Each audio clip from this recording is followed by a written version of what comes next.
కానీ ఫ్లాప్ అయిన మూమెంట్లో ఎలా ఫీల్ అయ్యేవాళ్ళు మీరు? అంటే మనం అన్ని పాటలు హిట్ అవ్వాలని అనుకుంటాం కదండి యాహ్! జనరల్లీ. ఇంకా అంటే అంటే చాలా హార్డ్ వర్క్ చేసి ఈ సాంగ్ కొన్ని పాటలు పావుగంటలో కూడా అయిపోతాయి. అవునండి. కొన్ని పాటలు ఏంటంటే 2, 3 రోజులైనా అవ్వవు. అవునండి. పావుగంటలో అయిపోయిన పాటకేమో చాలా రికగ్నైజేషన్ వచ్చే సందర్భాలు ఉంటాయి. అవునండి. 2, 3 రోజులు కూర్చున్నా గానీ ఆ సాంగ్స్ పెద్దగా రీచ్ అవ్వవు. సో, అబ్బా! ఎంత స్ట్రగుల్ ఫీల్ అయ్యాం ఈ సాంగ్ కోసం. ఎంత హార్డ్ అలా వర్క్ చేసాం. అలా ఎప్పుడైనా అనిపిస్తూ ఉంటుందా? అలా నాకు యాక్చువల్లీ ఒక సాంగ్ నారా రోహిత్ గారిది 'సుందరకాండ' అని ఒక మూవీ ఆ! వస్తుందండి. అది 'సుందరకాండ'. అన్ని సాంగ్స్ నేను రాశానండి. ఓహ్! లియాన్ జేమ్స్ గారి మ్యూజిక్. హ్మ్. అందులో 'బహుశా' అని ఒక సాంగ్ ఉంటుంది. హ్మ్. 'బహుశా' సాంగ్ పేరు. హ్మ్. ఆ సాంగ్ రాయడానికి ఒక వారం రోజులు పట్టిందండి. అది హైయెస్ట్ ఇప్పటిదాకా. అంటే ఒక వారం అంటే అది రాసేటప్పుడు అసలు మనం అసలు నేను రైటరా? అసలు నాకొచ్చా రాయడం? అంటే అప్పటికి ఇవన్నీ రిలీజ్ అయిపోయాయండి. ఇది ఒక హ్మ్. 100 మిలియన్లు దాటిపోయింది. ఇదంతా కానీ సెల్ఫ్ డౌట్ ఒకటి వస్తుంది కదండీ! హ్మ్. ట్యూన్ చాలా బాగుంది. ఎంత బ్యూటిఫుల్ ట్యూను. సిట్యుయేషన్ అదిరిపోయింది. అండ్ నన్ను నమ్మి ఫర్ ద ఫస్ట్ టైమ్ ఒకళ్ళు సినిమా మొత్తం ఇచ్చారు. హ్మ్. సో, ఒక వారం రాసి అవ్వట్లే. డైరెక్టర్ ఒకసారి హర్ష ఆఫీస్‌కి రా మనం కూర్చుందాం అని పిలిస్తే, ఆ రోజే అయిపోయింది పాటంతా. హ్మ్. కానీ ఒక ఒక ఒక అంటే ఆలోచించడం కాదండి. జనరల్‌గా మనందరికి ఆలోచిస్తే తలనొప్పి వస్తుంది కదా! హ్మ్. అలాంటి ఎమోషన్ ఉండకూడదు ఇంకా. ఇంకా మైగ్రేన్‌లు అయి ఇయి ఏవొచ్చేసినా సరే పని చేస్తూనే ఉండాలి క్రియేటివ్ మైండ్. అది రిలీజ్ అయిన తర్వాత నేను ఫీల్ అయ్యానండి కొంచెం. రిలీజ్ అయినప్పుడు మేబీ నేను ఎక్స్‌పెక్ట్ చేసినంత రీచ్ ఎళ్ళలేదు. నేననే కాదు ఈవెన్ ఆయన వెంకటేష్ గారు డైరెక్టర్. హ్మ్. It's a very beautiful song. హ్మ్. మేబీ మూవీ రిలీజ్ అయిన తర్వాత ఇట్ విల్ ష్యూర్‌లీ గో. మీరు ఎప్పుడైనా ఫ్రీ ఉన్నప్పుడు వినండి. మంచి పాటండి అది. నేను వినలేదు నిజానికి. హ్మ్. ఇప్పుడు మీరు చెప్తుంటే లోపల బహుశా అనుకుంటూ ఉన్నాను. ఇవాళ సిడ్ వినాలి పాడాడండి. సాంగ్ అని సిడ్ శ్రీరామ్ చెప్పేసేసి. పాడారు. డెఫినెట్‌గా. అండ్ ఇక్కడ ఇంకొక విషయం ఏంటంటే, ఒక డైరెక్టర్ ఒక మూవీ తీశారు అంటే, ఆ మూవీ ఫస్ట్ మూవీయే హిట్ అయినా గానీ, లేకపోతే ఏదైనా ఒక మూవీ హిట్ అయితే అది సెన్సేషన్. ఆ డైరెక్టర్ గురించి చాలా గొప్పగా చెప్తారు. అండ్ ఒక సింగర్ గురించి కూడా తీసుకుంటే, ఇందాక మీరు 'సిద్ శ్రీరామ్' గారి గురించి మాట్లాడారు కాబట్టి, అదొక సందర్భం అనుకుందాము. ఒక ఇంతకుముందు ఎన్ని సాంగ్స్ పాడినా గానీ, ఒక సాంగ్‌తో ఆయనకి బ్రేకొచ్చింది. అవునండి. తర్వాత వెనక్కి తిరిగి చూసుకోలేదు. బట్ లిరిక్ రైటర్స్ సంగతికొచ్చేసరికి ఎలా ఉంటుందంటే, చాలా సాంగ్స్ రాస్తారు. బట్ యావరేజ్‌న 3 మంత్స్‌కి ఒక సాంగ్ సెన్సేషన్ అవుతుంది. అవునండి. బట్ ఎందుకు మీకంత గుర్తింపు ఎందుకు రాదు? లిరిక్ రైటర్స్‌కా అండి? లిరిక్ రైటర్స్‌కి. అంటే ఫర్ ఎగ్జాంపుల్ సింగర్స్ దే హ్మ్. ఆర్ ట్రైన్డ్ అండి. హ్మ్. అంటే మ్యూజిక్ డైరెక్టర్ ట్యూన్ చెప్తారు. హ్మ్. రాగం చెప్తారు. హ్మ్. లిరిక్ రైటర్ లిరిక్ చెప్తారు. ఇక్కడ ఏది తక్కువ చేసినట్టు ఎక్కువ చేసినట్టు కూడా కాదండి. హ్మ్. ప్రాసెస్ చెప్తున్నాను. హ్మ్. So, they know what they are going to sing hmm. కదా! హ్మ్. అంటే వాళ్ళు నెక్స్ట్ గంటలో వాళ్ళు ఏం పాడతారు? వాళ్ళు ఎలా పాడాలి? కంటిన్యూస్‌గా దాని గురించి ప్రాక్టీస్ కూడా చేసుంటారు కదా విపరీతమైన వాళ్ళు. ప్రాక్టీస్ ఉంటుంది. యాహ్! సంవత్సరాల తరబడి సాధన ఉంటుంది హ్మ్. కదండీ! హ్మ్. అండ్ నెక్స్ట్ ఒక గంటలో వాళ్ళు పాడే పాట ఏంటి అనేది వాళ్ళు ఆల్రెడీ ప్రాక్టీస్ చేసుంటారు. Yes. So, it is purely వాళ్ళ పెక్యులియర్ వాయిసో, హ్మ్. లేకపోతే వాళ్ళ అదృష్టం, హ్మ్. లేకపోతే వాళ్ళు మాత్రమే పాడగలిగే విషయాలు కొన్నాడు. ఇప్పుడు 'శ్రేయ ఘోషల్' గారు ఆవిడ పాడే పాటలు ఆవిడ మాత్రమే పాడగలరు. హ్మ్. 'చిత్ర' గారు గాని. Yes. So, they know what they are going to sing. అలా lyric writer they don't know what they are going to write. Hmm. అంటే ఇప్పుడు 'ఓం' పెట్టిన తర్వాత పేపర్ మీద 'పల్లవి' అని రాసిన తర్వాత ఫస్ట్ లైన్ రాసిన తర్వాత ఎయిత్ లైన్ ఏంటనేది మనం ఊహించలేమండి. హ్మ్. సో, అలాగా ఒక పాట హిట్ అవ్వాలంటే నాకు అర్థమైంది విపరీతమైన ఎక్స్‌పెక్టేషన్ ఒకటి ఉండాలి సాంగ్ మీద. ఓకే. వీళ్ళ తాలూకు సాంగ్ వస్తుంది. ఆర్ వీళ్ళది అని. హ్మ్. ఆర్ లేకపోతే విపరీతమైన ప్రమోషన్ ఉండాలి. లేదా పాట అద్భుతంగా ఉండాలి. లేదంటే పాటకి అదృష్టం ఉండాలి. హ్మ్. సో, ఇవన్నీ ఉంటే అప్పుడు లిరిక్ రైటర్‌కి అదృష్టం వస్తుంది. నో. నో. బట్ అదృష్టం వస్తుంది. ఆ అదృష్టం అనేది ఎక్కువ కాలం ఎందుకు కంటిన్యూ అవ్వట్లేదు? అదే అండి. కన్సిస్టెన్సీ ఇప్పుడు మళ్ళీ రాయాలి కదండీ కొత్త పాట. ఓకే. ఈ పాట అయిపోయిన తర్వాత ఈ పాటతో అయిపోతుంది. హ్మ్. తర్వాత రాసే పాట కొత్త పాట కదా! హ్మ్. అది ఇలాగే ఇంతే అద్భుతంగా ఇప్పుడు చిన్న ఎగ్జాంపుల్ అండి. ఇప్పుడు అనంత్ గారు 'తాను నేను' సాంగ్ ఆ! రాశారండి. అది అద్భుతమైన సాంగ్. అవును. ఇప్పుడు ప్రతి పాట 'తాను నేను'లో కన్నా పారామీటర్ అని పెట్టుకుంటే ఆయన ఇంక పాటలు రాయలేరేమో. అవును. అవును. నేను ప్రతి పాట దీన్ని బీట్ చేసి రాయాలి అని ఆయన కాంపిటీషన్ పెట్టుకున్నారనుకోండి. హ్మ్. అన్నీ అంత బ్యూటిఫుల్ సిట్యుయేషన్ ఉండదు. అంత బ్యూటిఫుల్ మ్యూజిక్ ఉండదు. అండ్ మనం రాసింది యాక్సెప్ట్ చేసే వ్యక్తి ఉండాలి కదా! యెస్. యెస్. ఇప్పుడు నేను ఒక అద్భుతం రాశాను అంటే అది నాకు అద్భుతం అనిపించొచ్చు. వినేవాడికి ఏంటిది ఏం రాసుకొచ్చాడు ఈడు అని అనుకోవచ్చు కదా! ఎగ్జాక్ట్‌లీ.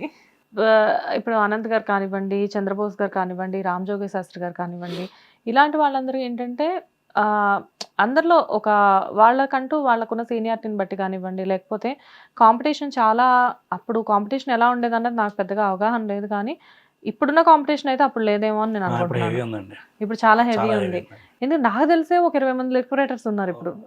నా సర్కిల్‌లోనే. సో, నాకనిపిస్తూ ఉంటది వీళ్ళలో వీళ్ళే ఎంత కాంపిటీషన్ ఉంది.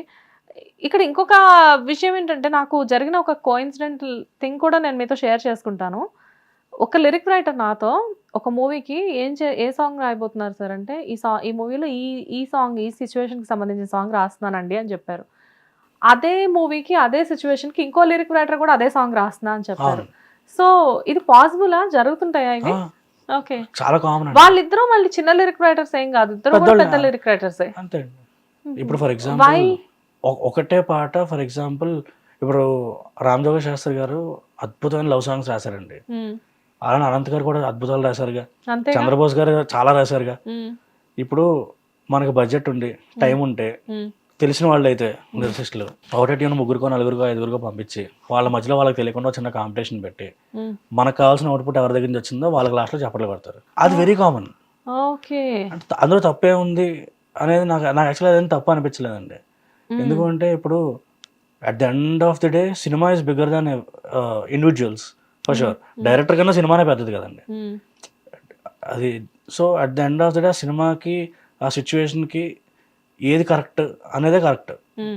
సో కాళ్ళు ఒక పెద్ద ఆయన్ని సో ఈయన రాశారు అనే దానికన్నా సినిమానే పెద్దది కదా. నైస్ అండి, వెరీ వ్యాలిడ్ పాయింట్. అంతే అండి. చాలా మంది ఏంటంటే ఇది కొంచెం సెన్సిటివ్ గా తీసుకుంటారు, హర్ట్ అవుతాం కదండి ఆబ్వియస్లీ, హర్ట్ అవుతారు. బట్ మీరు చెప్పిన మాట చాలా బాగుంది. అంటే నేను డైరెక్షన్ డిపార్ట్మెంట్ కూడా పనిచేసాను కదండి. ఎగ్జాక్ట్లీ ఒక డైరెక్టర్ కి ఇలాంటివన్నీ బాగా తెలుస్తాయి. అన్నిటికంటే సినిమా పెద్దది. అంతే అండి, ఇండివిజువల్ టెక్నీషియన్స్ కాదండి. సో తప్పేం లేదండి నాకు. అంటే ఒకటే పాట ఒక 5 రాసి వాళ్ళ బెస్ట్ రాసిన తీసుకోవడం తప్పే ఉంది. When you can pay them. ఆ పేమెంట్స్ అనేవి మళ్ళీ వచ్చేస్తాయి అందరికి, కొంతమందికి వస్తాయండి. అదే మీరు అన్నారు కదా పెద్ద చిన్న, అలా ఆ డిఫరెన్స్ ఉంటుంది. మరి చిన్న వాళ్ళు కూడా ఈక్వల్ గా వర్క్ చేస్తారు. మరి పేమెంట్స్ రాకపోతే కష్టంగా. అంటే డిఫరెన్స్ ఉంది కదండి. ఇప్పుడు మనం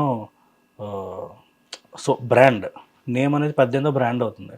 ఇప్పుడు మనం మారుతి సుజుకి కట్టే ఆర్టీఓ ట్యాక్స్ వేరు, మర్సిడీస్ బెంజ్ కట్టే ఆర్టీఓ ట్యాక్స్ వేరు కదా. సింపుల్. నైస్. సో అసలు ఇప్పుడు ప్రెసెంట్ ఉన్న లిరిక్ రైటర్స్ లో who is your favourite lyric writer అండి? ఫేవరెట్ నాకు శాస్త్రి గారు చాలా ఇష్టం అండి. ఆబ్వియస్లీ ఆయన అందరికి చాలా మందికి ఇన్స్పిరేషన్, అందరికి గుర్తులు ఆయన. ఇప్పుడున్న వాళ్ళలో నాకు అనంత్ గారు ఇష్టం, మా మామ ఇష్టం. అంటే చెప్పకూడదు కాదు కదండి, ఎందుకంటే ఆయన రాసిన సాంగ్స్ చాలా మంచి మంచి పాటలు, చాలా మంచి సాంగ్స్. అంటే నేను కొన్నిసార్లు నాకు స్టార్టింగ్ లో రాయడం రాకపోతే ఆయన పాటలను దొబ్బేసేవాడు 1-2 లైన్లు. తర్వాత ఆయనకు తెలుసు కదా అది. తర్వాత వద్దు ఒరిజినల్ ఒరిజినల్ ఒరిజినల్ ఒరిజినల్ అని చెప్పిన తర్వాత నేను అన్నా కదా వెనక్కి తీసుకుంటే కొన్ని పాటలు సిగ్గుపడతాం మనం అని. అలాంటి పాటలు అండి. కాపీ పేస్ట్లు జరిగాయి బిగినింగ్ లో 1-2 లైన్లు అండి, మొత్తం పాట దొబ్బేలేం కదండి. అంతే కదా. అంటే అది రాక నాకు అవగాహన లేక, ఓకే పాట ఎలా రాయాలి, పాట కూడా ఒక స్క్రీన్ ప్లే ఉంటుంది, హెడ్ ఇంటర్వెల్ క్లైమాక్స్ అనేది ఉంటుంది పాటకు కూడా, అనేది అవేం తెలియదండి అప్పుడు. 10,000 ఇస్తా అంటే మీరు లిరిక్ రైటర్ అయ్యారనమాట. ఎవరండి 10,000 ఇస్తా అని మీకు తెలియదండి? తెలీదా? ఓకే, వద్దులండి, పేరొద్దు. పేర్లు సరే వద్దన్న అంటే గుర్తుపట్టరండి, ఆయన ఇప్పుడు లేరు ఇక్కడ. ఓకే, అయినా కానీ అసలు ఏ టాలెంట్ అప్పుడు మీలో ఈ హిడెన్ టాలెంట్ ఉందని మీకు కూడా తెలియదు? లేదండి, అంటే అవసరం కదండి అప్పుడు. అవసరం మిమ్మల్ని లిరిక్ రైటర్ చేసింది అంతే. సో వన్స్ మీరు థియేటర్స్ చేశారు, థియేటర్స్ చేసిన తర్వాత ఆర్టిస్ట్గా ఇండస్ట్రీకి వచ్చారు. యాక్ట్ చేశారా, ఏదైనా మూవీస్ చేశారా? అసలు మూవీకి చేయలేదేమి, డైరెక్ట్గా డైరెక్షన్ డిపార్ట్మెంట్లోకి వెళ్ళిపోయారు. ఓకే, సో గ్యాంగ్స్ ఆఫ్ గోదావరికి ఏంటి మీరు? యాక్చువల్గా నేను అసిస్టెంట్ డైరెక్టర్ అండి. గ్యాంగ్స్ ఆఫ్ గోదావరికి మీరు అసిస్టెంట్ డైరెక్టరా? ఓకే, కంటిన్యూ అయ్యారా? అంటే కొంతకాలం తర్వాత షూట్ స్టార్ట్ అయిన తర్వాత నేను ఎగ్జిట్ అయ్యానండి. అంటే అది ఇది మేనేజ్ చేయలేక హెల్త్ డిస్టర్బ్ అయిపోయిందండి. ఎందుకంటే direction department is 24 hours job for sure. Writing కూడా అలాంటిదే. సో రాత్రి 7 దాకా ఈ వర్క్ అయ్యింది, తర్వాత 8 నుంచి పొద్దున్న దాకా పాట రాయాల్సి వచ్చేది. సో ఆ ప్రాసెస్ ఆల్మోస్ట్ ఒక 6-7 నెలల తర్వాత ఇంకా మనం గాను అనమాట. సో నేను అడిగాను, ఏదండి 6 నెలలకు డబ్బులు తీసుకున్నారా? ఇస్తారు కదండి. ఇస్తారా? అంటే మా సినిమానే కదా అని చెప్పేసి లేదండి. లేదా? ఓకే, సో ఇంకా ఆయన షెడ్యూల్ ఇలాగే ఉంటే కరెక్ట్గా ఇంకొక 1 year వెళ్ళిపోతాను, చూస్ చేసుకోను. So gangs of Godavari once అయిపోయింది తర్వాత కంప్లీట్గా అప్పటి నుంచి ఇప్పటికి లిరిక్ రైటర్గానే ఉన్నారు మీరు? అవునండి. ఓకే, సో లిరిక్ రైటర్గానైనా ముందు డైరెక్షన్ చేసే ఛాన్సెస్ కూడా మేము హర్ష గారి దగ్గర నుంచి ఎక్స్పెక్ట్ చేయొచ్చా? చేస్తారు, డెఫినెట్లీ చేస్తాను. ఓకే, ఆఫ్ స్క్రీన్ అయినా ఆన్ స్క్రీన్ కూడా? అది కూడా చేస్తాను. అది కూడా చేస్తారు. సో చాలా పెద్ద పెద్ద గోల్సే ఉన్నాయి ముందు ముందు అయితే మీకు. పెద్దవ చిన్న తెలియదు కానీ ఎక్కువ ఉన్నాయండి గోల్స్. ఎక్కువ గోల్స్ ఉన్నాయి. ఓకే. అంటే ఏంటి అసలు లైక్ అంటే ప్రతి మనిషికి ఒక క్రేవింగ్ ఉంటుంది. నేను ఇలా ఉండాలి, ఇది చేయాలి అని చెప్పేసేసి. అసలు మీరు ఏమని ఫిక్స్ అయ్యి వచ్చారు అసలు ఫస్ట్? అంటే మామూలుగా ఇలా ఎవరైనా చెప్తే ఇప్పుడు చూసేవాళ్ళు కానీ వినేవాళ్ళు కానీ వీడి క్లారిటీ లేదు, లేకపోతే ఏంటంటే అంటే ఆకాశంలో చూస్తూ నడుస్తాడు బాబు యు నో అనే సార్ వన్ థింగ్, క్లారిటీ లేని వాళ్ళే ఎక్కువ సక్సెస్ ని తీసుకుంటారని చెప్పేసి చాలా మంది చెప్తుంటారు. మేబీ అండి. అంటే నాకు అది క్లారిటీ లేకపోవడం లేకపోతే గాల్లో మేడలు కట్టడం కాదు. ఇప్పుడు లిరిక్స్ దానిలో కొంతవరకు బాగానే ఉందండి ఇప్పుడు వర్క్. అలా కాకుండా ఇప్పుడు నేను ప్యారలీ కొన్నింటికి డైలాగ్స్ రాస్తున్నా అండి, ఒక సినిమా స్క్రీన్ ప్లే రాస్తున్నా, నా కథ మీద నేను వర్క్ చేస్తున్నా. నాకు బేసిక్గా గ్యాప్ ఉందనుకోండి నాకు భయం, మన చేతిలో పని లేదా అనేది చాలా. సో ఏది పడితే చేస్తూ ఏది పడితే అది అంటే రిలేటెడ్ టు రైటింగ్ ప్రజెంట్ అయితే. కానీ నాకు ఎక్కువ పనులు, నేను ఎక్కువ హిట్ టీవీ యాప్, ఇందులో short news, live news, entertainment shows, movies, digital magazines తో పాటు మీ జిల్లా వార్తలను కూడా ఫ్రీగా చూడొచ్చు. ఇంకెందుకు ఆలస్యం, వెంటనే హిట్ టీవీ యాప్ ని డౌన్లోడ్ చేసుకుని ఫ్రీగా ఎంటర్టైన్మెంట్ పొందండి. Hit TV app. Hit TV app. Please download hit TV app. Hit TV యాప్ని ఫ్రీగా డౌన్లోడ్ చేసుకొని ఎంజాయ్ చేయండి. మీకు నచ్చిన ఎంటర్టైన్మెంట్ కోసం హిట్ టీవీ యాప్ ని ఫ్రీగా డౌన్లోడ్ చేసుకుని ఎంజాయ్ చేయండి. హిట్ టీవీ యాప్ని డౌన్లోడ్ చేసుకుని ఆస్వాదించండి, ఆశీర్వదించండి. ఇంతమంది సెలబ్రిటీలు హిట్ టీవీ యాప్ ని డౌన్లోడ్ చేసుకోండి అని చెప్తున్నారంటే ఎంత మంచి యాప్ ఆలోచించండి. అమెరికా అమెరికా అమెరికా అమెరికాలో చదవాలనుకునే వాళ్ళకి విశ్వసనీయమైన పేరు మన శౌర్య కన్సల్టెన్సీ. UK లో 1 year masters, UK లో 1 year masters, 2 years work permit up to 5 years visa. Contact Saurya Consultancy. Contact 89851 89851.